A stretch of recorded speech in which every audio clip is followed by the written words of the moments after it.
And, friends, you are welcome to join with us at the Fellowship of Isis, to join in the mystical contemplation of Juno, of Aquarius, the new aeon, and in the blessing of children. Please anoint your brow with water to activate your third eye. And I want you to enjoy this. The future is wonderful. We're going to have expanded consciousness into the stars. We can include the earth, but we're going to extend consciousness. So please ascend into your psychic and spiritual body while retaining some earthly consciousness. Rise now into the past, into the darkness of the time of Aquarius, February the 14th, when the bird's wedding day, in the time of Aquarius as we approach it. And you're over the land of Era, and it is dark, and you see a dark wilderness and the sparkle of a fire in a cypress grove. As we tour around, we see an ancient stone in the middle of a field of sheep. We look further, and we see an ancient grey castle, and all this is set between two rivers, the Slaney and the Derry, river of healing, and the Druid, river of the oak. And we observe a violet mountain with a cairn, and those who are psychic see plumes of light coming out of it. It is a pre-diluvian cairn. However, there's also a light coming from this castle, and we slowly descend through it like mist. There is a whole group of priests and priestesses and mothers with children. What are they going to do? The flower man is priest of Jupiter, and the priest of Jupiter is wearing a golden headdress and golden robes. The Flamenca, the Roman title, the priestess of Juno, is wearing a tiara and a peacock, a bit of a peacock's tail, pinned to her beautiful blue robes. And all the companions, priestesses and priests and companions, are wearing robes of violet and blue and gold headdresses. The archpriest of the Fellowship of Isis, Lawrence Durden Robertson, Flamen, addresses the company. Companions in the quest for greater consciousness, we are assembled to experience the mystical awakening bestowed by Juno through the constellation of Aquarius. Now, a mother, Gloria, is leading forth her little daughter, Mary, to be blessed with holy water by the Flamenca at this ancient holy well within the temple of Isis. I offer this incense, Juno, in honor of thy divinity. In the Hermaean zodiac thou art the wateress, and from thy streaming breasts pour the waters of Aquarius, source of life for generation of souls. The Gnostics proclaimed the silver streams from thy breast to be Saphir above and Saphir below, the manifest and the arcane wisdom. Thy peacock and thy goose preside over this constellation. Thy daughter Hebe, beautiful Ganymede, bestows nectar from her cup to the Olympian deities. The flower men now request that the children, all children who wish to receive blessing, be brought forth. May all children who wish to receive blessing be now brought forth. Now comes the most beautiful part of the ceremony. Mothers with babies in their arms, parents and some children on their own, file past the Flamenca, who blesses them with holy water from the well of the Goddess Brigid and also of Saint Bridget. And They are blessed, and the parents receive it according to their own faith, whether they be Catholic, Protestant, Hindu, spiritualist, Wiccan. It is the mothers who anoint their children with water. And some of the older children like to do it for themselves. And again, the sign is maybe the sign of the cross or a circle, whatever they wish to do. And you hear murmured wishes, and this is very moving. You hear a child say, "May I pass my examinations?" Or another mother says her child is lonely at school, and that is sad. You hear hopeful wishes for some special thing they'd like to have, a bicycle. Healing. Somebody wants a puppy. The children file by, receiving blessing. Imagine now you are receiving this blessing. You've already anointed your brow with water. There is now a procession out of the temple of Isis, across a garden and down a long walk. Come. And the beat of a drum, of a drum, the ancient Irish drum.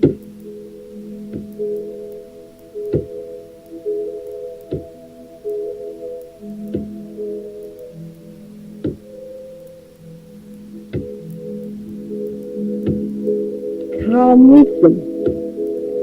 They're going to the northeast, place of the holiness of Druidry and English Wicca. They go through a wrought-iron gateway, cross a field, and reach this ancient granite stone. Rainwater collects there, and this brings healing. And it has meant to cure cancer, but its main fame for 1,000 or so years is to cure warts. And I've known it cured a child totally covered with warts from head to foot. So it's efficacious. Now, people anoint themselves with this water and anoint their children with this water also. Imagine yourself doing this. It's this humble rainwater. It derives its properties from the stone itself. The stone is imbued, having been magically blessed aeons ago, and therefore any water, like with the Ganges or holy water, derives its power from that, but can be taken from the water. So imagine yourself doing this. The procession now is moving away from the Balaurn stone, and we are now entering a wilderness, and it contains trees representing every form of civilization. The oldest tree in the world, the ginkgo, because it has no spine in its leaves, is quite high here. There were eucalyptuses, they didn't last, but there are quercus, various extraordinary plants, and of course rhododendron from everywhere. But we are going to an indigenous grove of cypresses, indigenous fir trees round it. And we pass through the two pillars of this temple, the portals, two cypresses, and we come into a wide circle of cypresses with a fire burning, but the people don't stay at the fire. They place their pitchers down round this and incense, burning incense. And we notice unlighted candles, but their whole attention is derived from a seated figure, seated on a piece of oak. Actually, she's seated on an oak trunk with a cypress behind her, and the figure is totally robed in fine white wool. The chosen chief, wearing an oak garland, as is wont, offers incense to the goddess Juno, and we are hopeful that the goddess herself will come through her entranced priestess, as she did in days of old, and he calls upon her. Divine Goddess Juno, Queen of Olympus and of the heavens, who presideth over the Milky Way and ruleth Aquarius, Elevate us to thy sublime spheres, that we may enter the coming space age with clear minds and warm hearts. We long for the stars. Thy peacock spreadeth his lordly tail over the heavens with myriad eyes, that tell us of strange races and stranger visions. Thy flying goose with outspread wings forms the constellation of Cygnus, that some call the swan. All tell us that the aspiring soul may grow wings, and like the children of Lear fly heavenwards, as a high singing woman's voice reaches octave upon octave. Teach us to fly. Those who are psychic begin to see a mighty woman's form reaching from stars to earth behind the entranced priestess. Others just see shimmering like steam, and some see rays of light.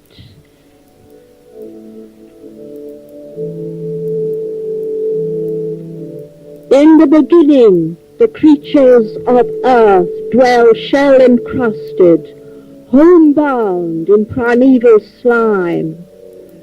The embryo in the womb is thus secure and still. Slowly the creatures moved and swam in the salty oceans, as does the unborn child lulled by the movements of the mother.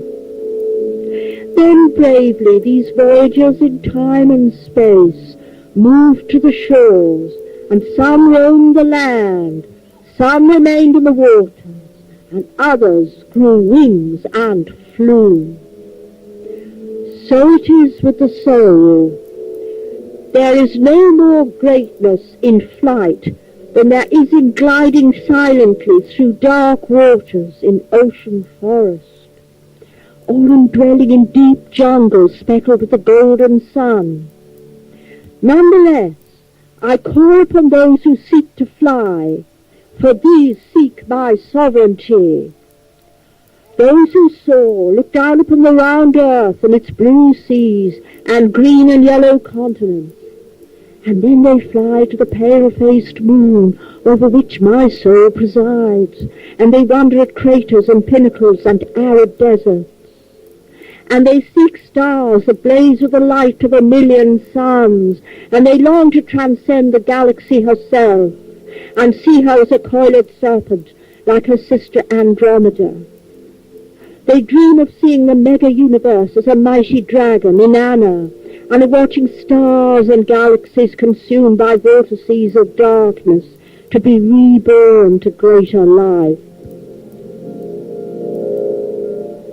But knowledge and experience of stars and galaxies are not enough. You need beautiful minds to be one with the stars, and kindly hearts to feel their loving warmth. Seek the capacity to listen to the music of the spheres, and the rhythm to dance the maze path of the sun. Science without joy is a dead thing, and facts without wisdom are sterile. Look into a well, and you will see a black hole in space.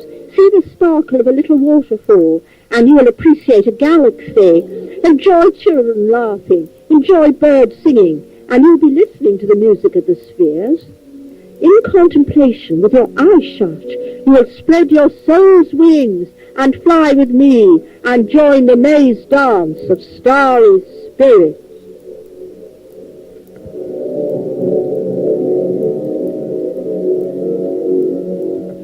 All are silent, and they fold their hands in gratitude for the oracle. They move away, allowing the entranced priestess to come back from consciousness, and a companion gives her a glass of water. Meanwhile, the chosen chief of Obod speaks. Companions,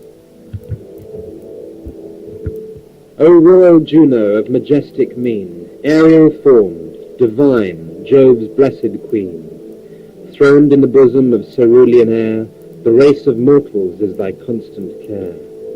The cooling gales thy power alone inspires, which nourish life, which every life desires. Mother of showers and winds, from thee alone producing all things, mortal life is known. All natures show thy temperament divine, and universal sway alone is thine. With sounding blasts of wind, the swelling sea and rolling rivers roar when shook by thee. Now the flamenco offers incense at the altar.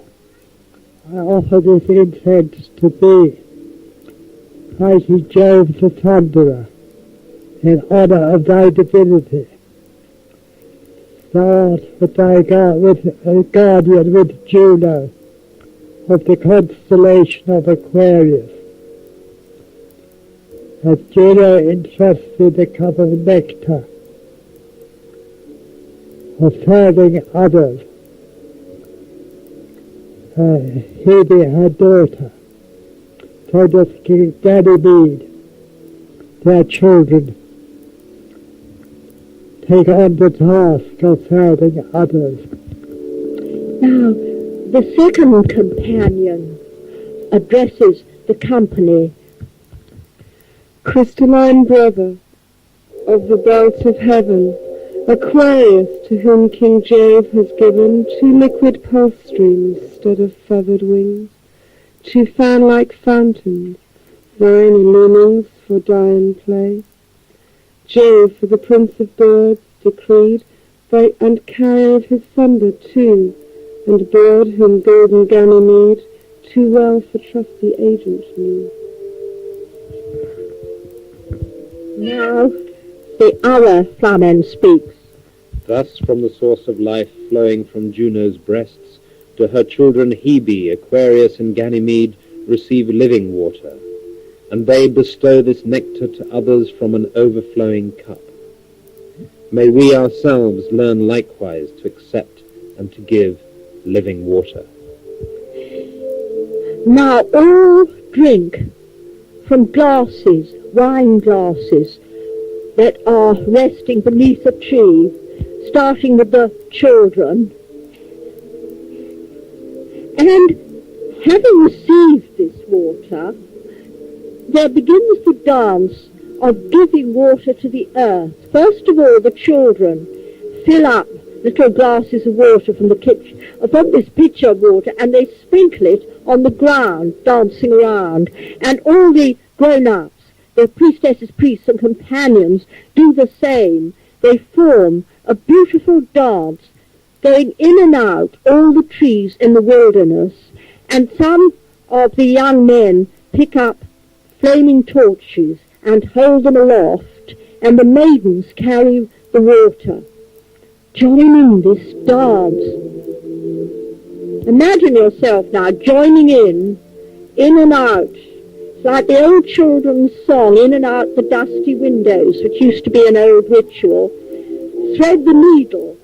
Joyfully, the children laugh and sing.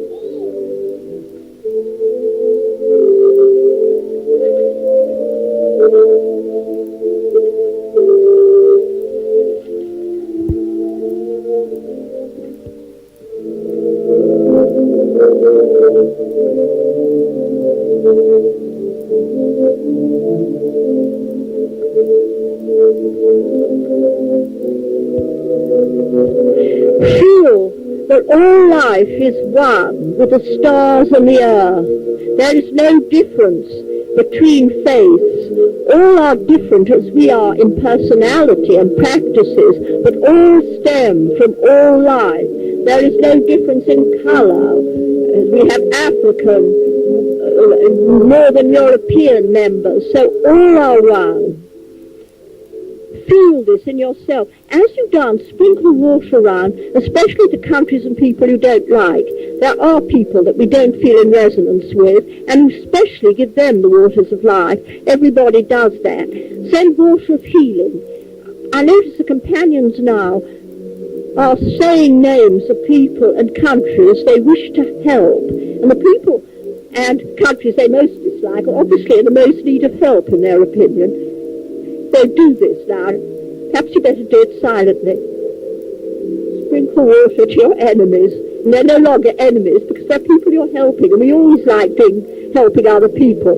It puts us in a positive and and good position. It means that we're in a good way ourselves, that we can dispense the waters of life.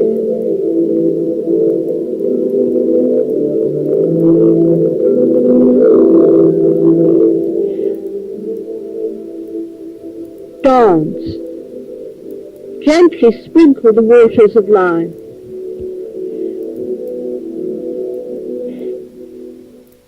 Now the companions are seated and they intone the sound of Hera. That is easier to sound than Juno.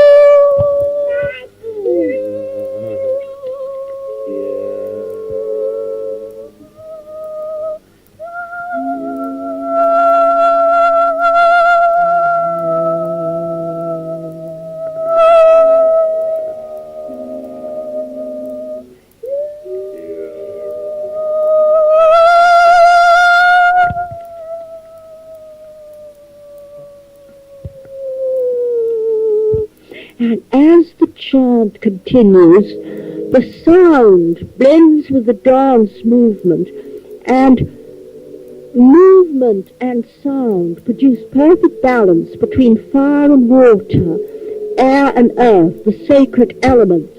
And these many-colored radiations are sent over the earth and unite with the stars.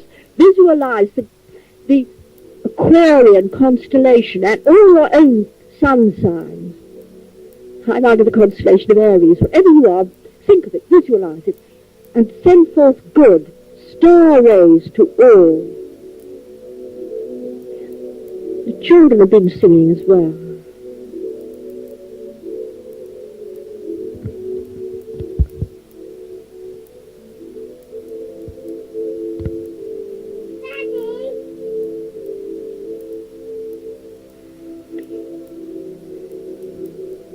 The chosen chief speaks Druidic words of blessing to all beings in the immemorial words of his order. May all beings be blessed. Amen.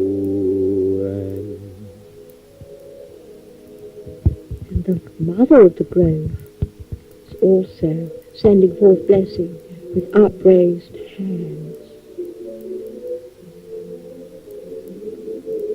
You do that. Send out blessing.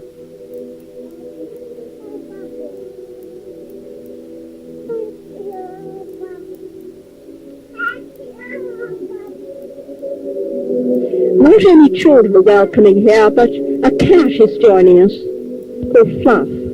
White. There are always white cats at the castle since 1625. And a black one called Hector. Very large and very black. Black and white are one. Black is not bad or evil, and white isn't particularly good. They're mixed. And there's a mixed cat, too, actually, called Bundle, wandering around. Huge golden Labrador's not here. But he's wandering around somewhere, wondering what we're doing. Yes, here he is, gazing with sleepy interest. And people visualize their spirit pets. We remember my sister-in-law Pamela's dachshund, Carpet, was buried here. The children gave him a wonderful funeral, flowers and trees. His grave was much more popular than any human grave because it was in this delightful wilderness surrounded by bluebells and primroses. They were all here, and they sometimes come. Visualize your own animal friends, birds, plants, in freedom.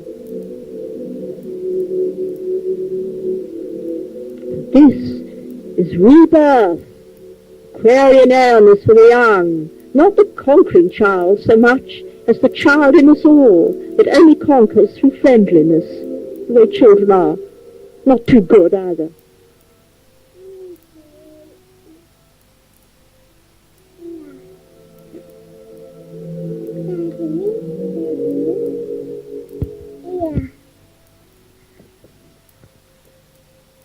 I'm called Ea, by the way.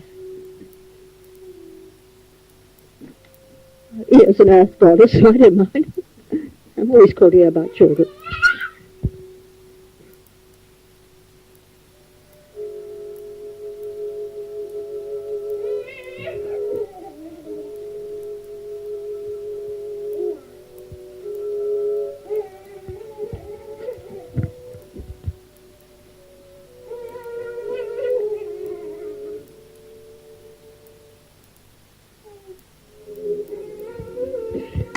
The air and water of Aquarius symbolize spirit in union with emotions. You rise above the situation in Aquarius. You have some terrible row or problem at your work, or you've been having rows with people. The Aquarian method is to rise above it and look down, and it becomes in proportion. You don't ignore it. Do this. Have you any problem? Don't hide it away during the ritual. And then it pops out at you later when you sleep in a nightmare. Face it now and rise above it. Look down on it from this starry standpoint. Your health problem, any.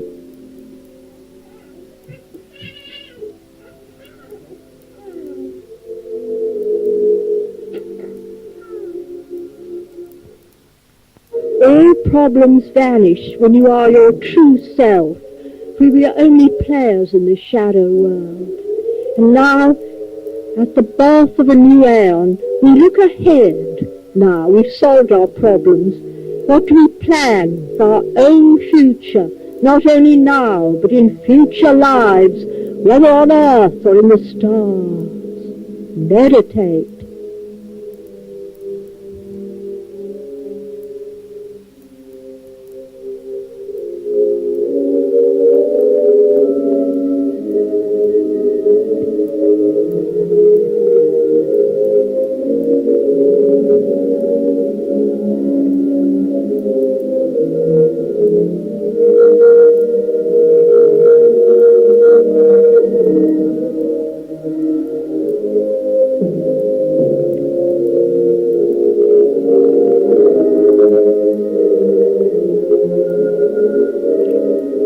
There is no jealousy, envy or hatred in the new aeon, for we share others' triumphs and glories. There's no competition. We are part of the peacock's tail and many eyes, the cosmic goddess.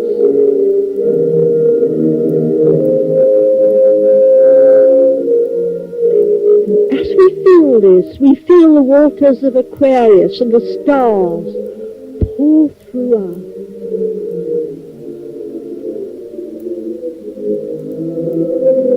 Happiness is not yesterday or tomorrow, it is now, and that now extends like ripples right through the whole of one's being.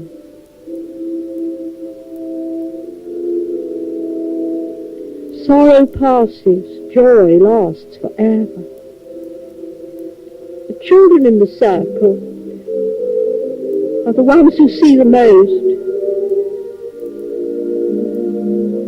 The small she, what the English call fairies, are here, at home with Juno.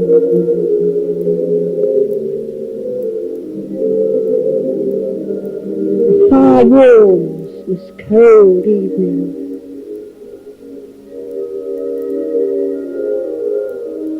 As you sit, an idea forms in your mind, a project you can contribute for the earth.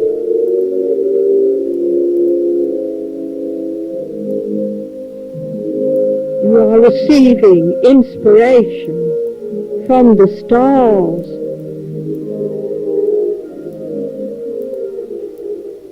And you can see the star Cassiopeia, the great W in the sky, the northern constellations.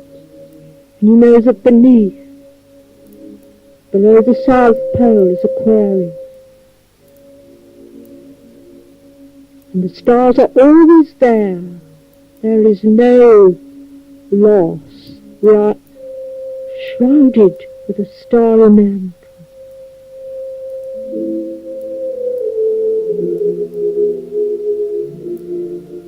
sun goes down, the stars are seen. So at winter, when our earthly vitality perhaps decreases, our inner spirit shines forth.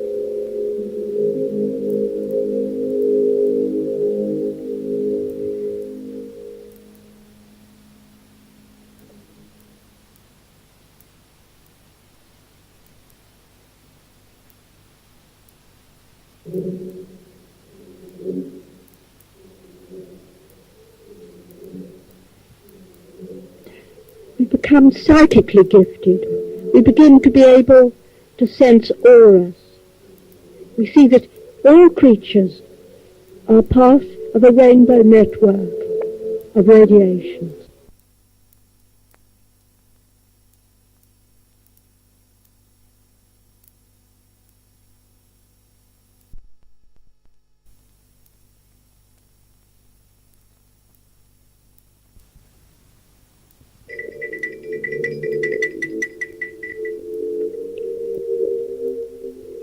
Friend, companions, we are seated in a mysterious cypress grove at Clonigall Castle, practicing the mystical contemplation of the goddess Juno in the constellation of Aquarius, the new aeon.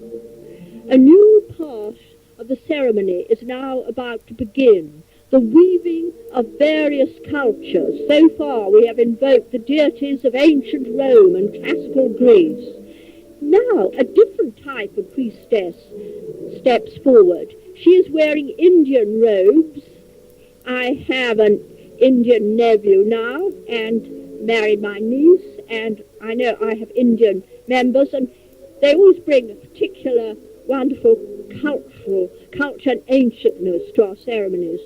The priestess of Pingala then, in her beautiful sari and golden tiara, offers incense at the altar, invoking now the inner power of fire through the goddess.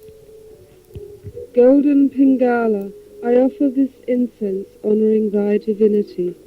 Thou art the Nadi of the inner sun, as is thy sister Ida, the inner moon.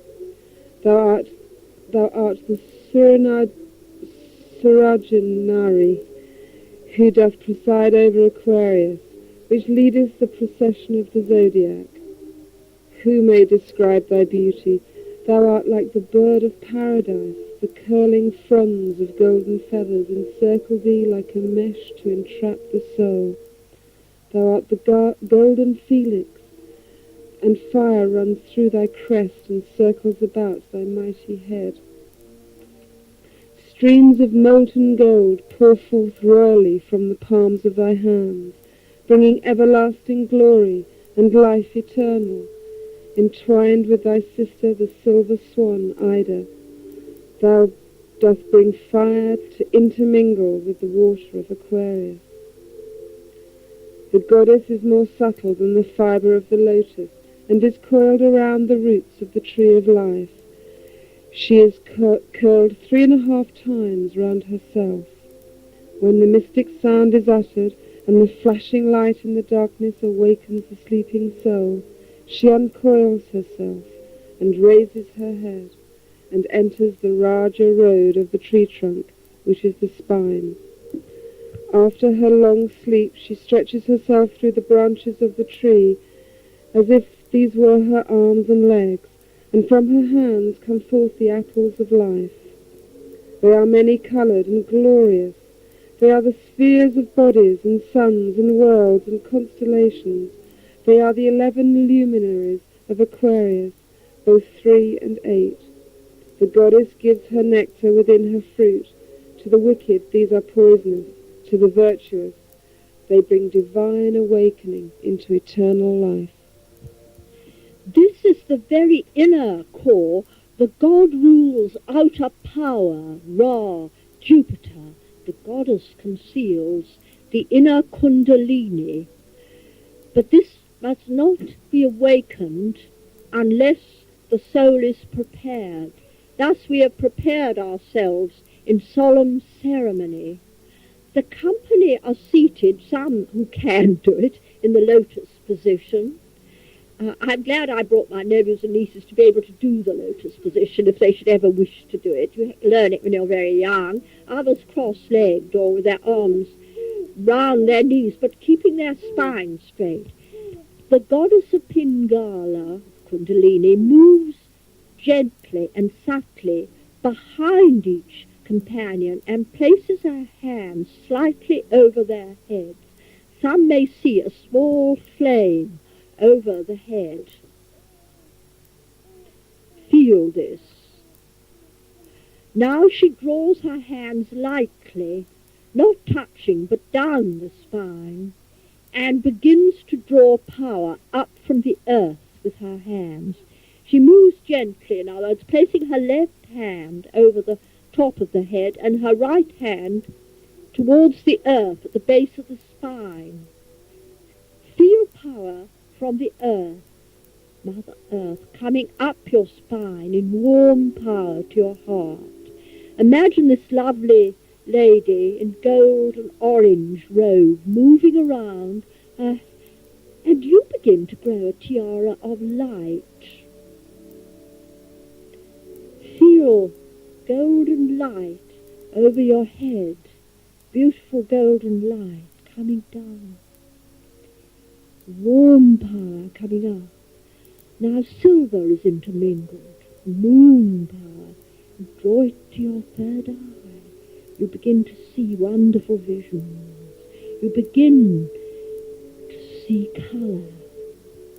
The power reaches your heart, and both powers reach your heart. And you see this circle of people in a sort of ecstasy. And the children are seated in an inner circle with their eyes shut. And they see the best visions, for they go to fairyland.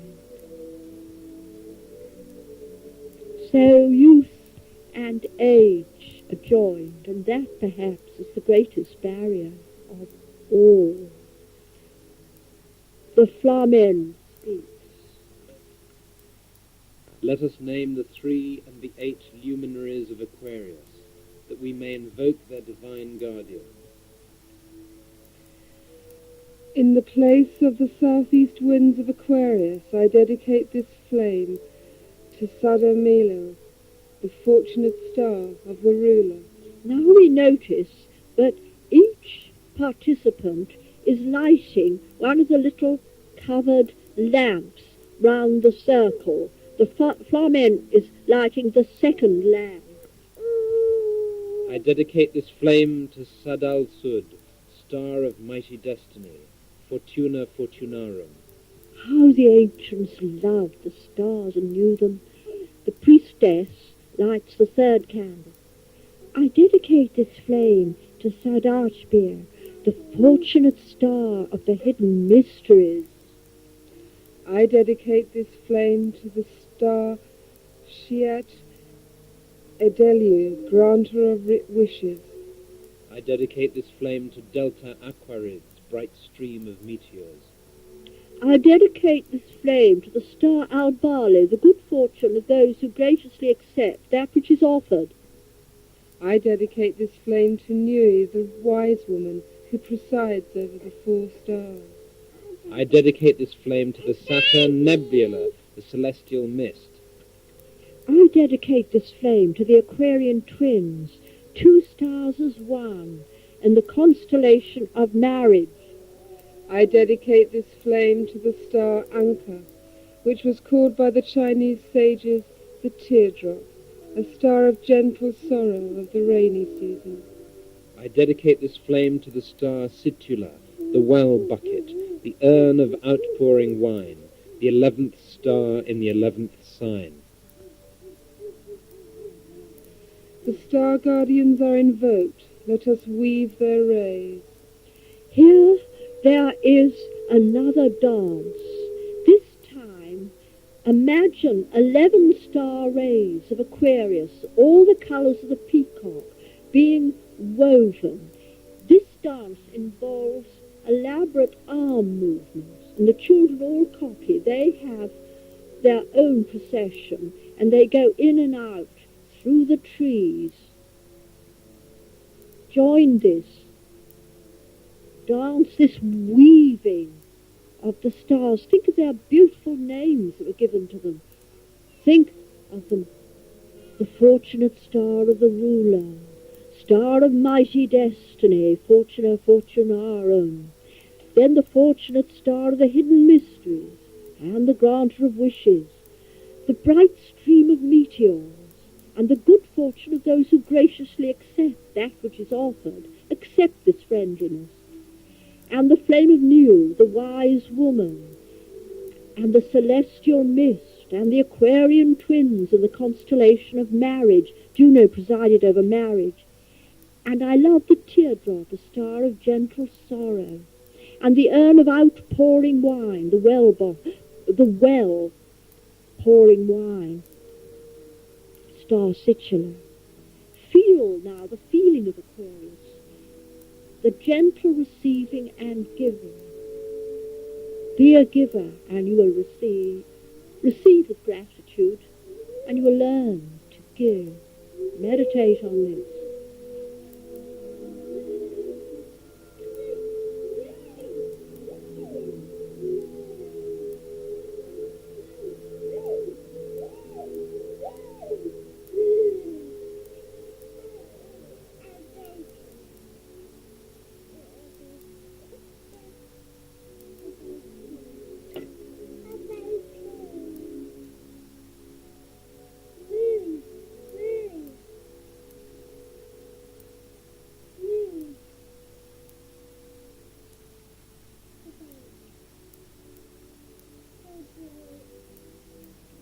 The dance is slowly winding to its end, and now the sacred name of Juno is woven into the weaving.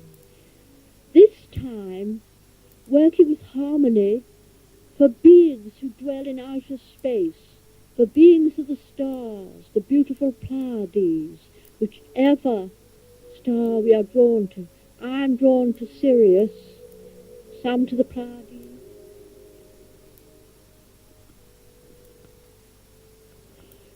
Pleiades, whichever star constellation you feel drawn to, weave into this enchantment as you chant. In your own mind, join with us as we chant Juno. Juno.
And the children also called Juno. Now comes the time for deeper meditation. The flamenco unrolls a scroll showing the star pattern of Aquarius. Let us visualize the constellation called by the ancients Aquarius, for to our forebears the dome of the sky was a picture of living hieroglyphs set there by the deities. From their starry homes they deemed that their teachers came to teach them through the language of symbols. So they offered the deities their beautiful images, which they saw as they lay on desert sands or groves, gazing upon the sky at night. And they offered the deities pictures that they painted through their visionary eyes. They imagined a great white-winged horse, Pegasus, flying through the sky above a starry sea. Below him in the sea of heaven swam two intertwining fish, Pisces.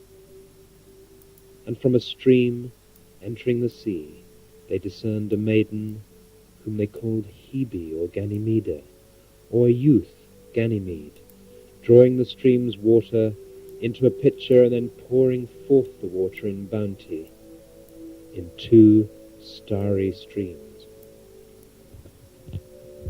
Now the flamenca is calling us all into the depths of meditation. Companions, let us receive inspiration from the Muses, as did our ancestors, and receive the hidden wisdom of the stars. As we shut our eyes, the pictures they saw come also to us. Below Aquarius in the sea of stars they spied a sea-goat, whom they called Capricornus. The southern fish swam near him. Far in the heights floated the beautiful Princess Andromeda, rescued by Perseus, holding aloft Athena's shield with the Gorgon's head. And the monster whale, Cetus, who so frightened her, swims far below. They recognized a winding river of stars, Eridanus, which sprang from the cup of Aquarius, bright Juno's stream. No less than the white bull Taurus, with his red eye, Aldebaran, was clearly seen rising from the sea, as once he did, when as Jupiter he trod the Cretan shore to carry off lovely Europa. And the star deities delighted in the rich imaginings of youthful humanity, springing as dreams do from their original genius. When deities visited aspiring humans, they used these ever-changing pictures crossing the starry skies as an unfolding scroll of symbols. They instructed humanity through these symbols, so unveiling divine truth. They taught that every star is linked to each and every creature by means of interweaving radiations from the auras of the star deities. The greater contains the lesser, which is of its substance, and nothing is alien in the universe. The lesser is a microcosm of the greater. In this earth is buried our past, and our future extends to the stars. Accept your greater being, touching upon the eternal now. Yet when you have become aware of greater spheres of consciousness, return to your temple with wise humility, for this earth shines brightly when seen from her sister planet. Receive in silence that which shall be given to you from the overflowing Aquarian grail. Company sink into profound meditation. Do you also?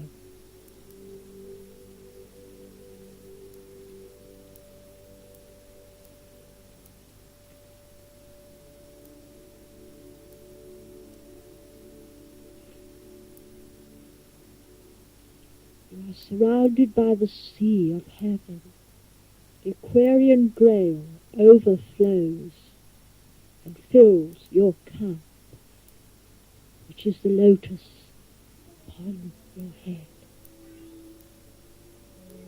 Feel this silvery power filling the lotus above your head. It's pouring through you, filling you with creativity, power to create, whether it be a child or a painting or an order, some good that only you can do. All individual. That is the message of Aquarius. We all have our creative part. We are no reflections of anything else. We are real.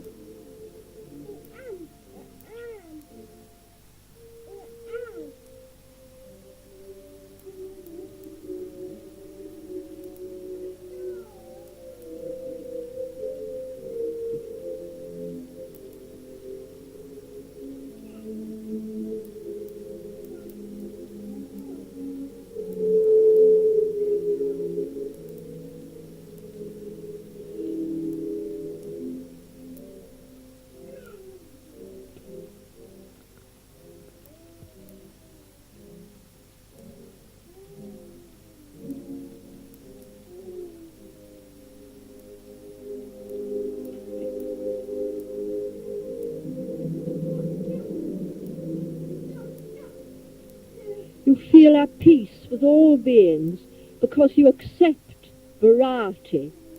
There are many eyes to the tail of the peacock, many faiths, many races throughout the galaxy, which are the streaming milk from Juno. Each is individual. Rise above them all and you see them as part of a tremendous whole.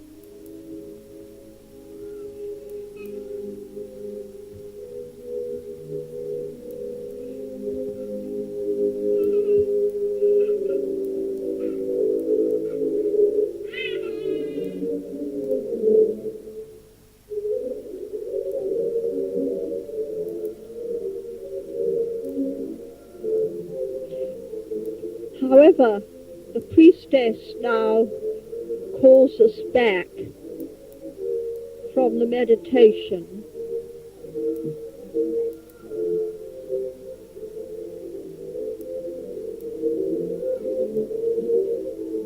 She speaks. Let us return slowly to everyday awareness, bringing back that which we have achieved. Let us send forth thoughts of truth and harmony to all. Now, everyone stands to their feet, and they hold up their hands to the stars. They feel the star power of Aquarius coming down. Down. Lovely stars. The children are all holding up their hands. You may feel this silvery power coming right down through you. That's it. You feel it. When people experience the power, they turn outwards, the circle all, and they, with their hands, send the power out to all the earth, all round, through the beautiful trees, the plants, everywhere. The children all do this as well. Harmony to all for the new Aquarian aeon through Juno, Queen of Heaven.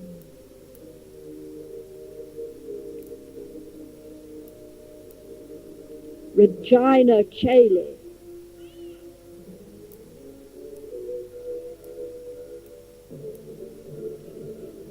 The time has now come for the priesthood to give thanks. We give thanks in our hearts, but we're a bit puzzled because the priesthood are beginning to look a little misty. We hear the flamen, and the flamenca gives thanks. The flamenca approaches the altar and gives thanks to Juno. We give thanks to the goddess Juno. We give thanks to the god Jupiter. But their voices seem rather far away as we hear all give thanks. We're beginning to rise to the stars, rise up now above the grove, and we look down and we see the company forming a procession, this time widowshins, that's right to left, round the fire, and they put it out. They scatter the fire and put earth on it, and they make their way out through the two cypresses, through the wilderness, and down the yew walk the other way to the southwest. Please do that. Go down this long, dark yew walk, light at the end.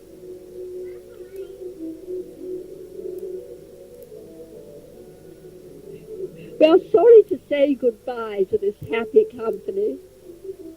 We can almost imagine the children waving at us as we begin to rise like the she, like the spirit beings, fairies, into the sky. And for a moment we hover and we look at the procession moving its way now to the Balaurn stone, and we know that they will re-enter the temple of Isis, bringing with them incense, pine needles from the earth and water. They return back, but we seem to feel this.